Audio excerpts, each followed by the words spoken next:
We start with the war in Ukraine and its impact here in Minnesota. As the U.S. tries again to negotiate some sort of peace deal, local groups say the timing is pivotal right now. Today, Kent talked to those that have stepped up support, as many Ukrainian refugees have been stepping back from speaking publicly. Thank you very much. President Trump's cordial meeting today with Ukrainian President Volodymyr Zelensky, followed by a meeting with several European leaders determined to support Ukrainian interests, led to a rare feeling for those pushing for a peaceful end to years of fighting. Well, I'm cautiously optimistic right now. It's very important to have the united front to ensure the sustainable and long-lasting peace, so I'm remaining hopeful. Maria Don is director of the board for the Ukrainian American Community Center in Minneapolis, which has helped support thousands of refugees locally since the war began. Days after Trump met with Russian President Vladimir Putin, who is demanding the roughly 20% of Ukraine that Russia now occupies in exchange for ending the war, Doan is also encouraged that Secretary of State Marco Rubio is pushing back. If there's going to be a peace deal, it's not going to look like that. Ukraine cannot simply cede the territory because it's not just about the land. It's about the people who live on those territories, and they will have to then live under the occupation. They might be subjected to torture,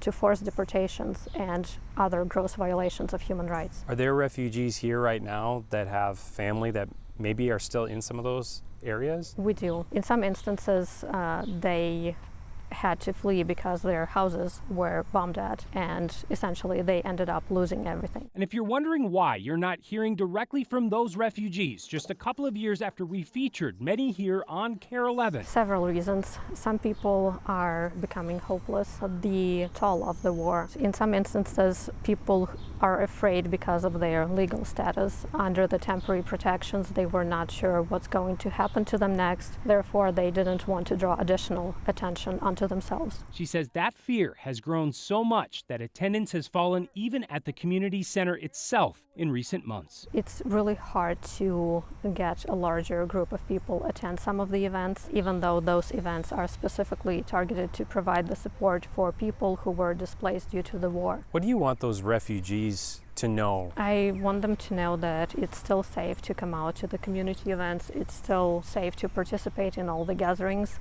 And we actually encourage them to do so because I think it's very important during those uncertain times. And speaking of that, Sunday is Ukrainian Independence Day, and the Community Center in Minneapolis is holding a special event to celebrate at Boom Island Park. It starts at 12:30, and they really hope that everyone in our community comes out to show their support. Jana.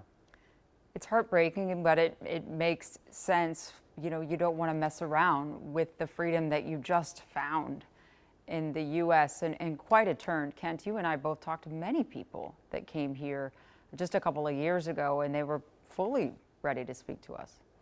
Absolutely, Jana. And as you know, this isn't the first day that we have tried. There has been a lot of misinformation, but also a lot of uncertainty about status with that temporary protected status in several regions of the world in the last few months. We've tried many times, and as that misinformation has gone out, there's been more pulling back out of fear. Yeah, they've already been through so much.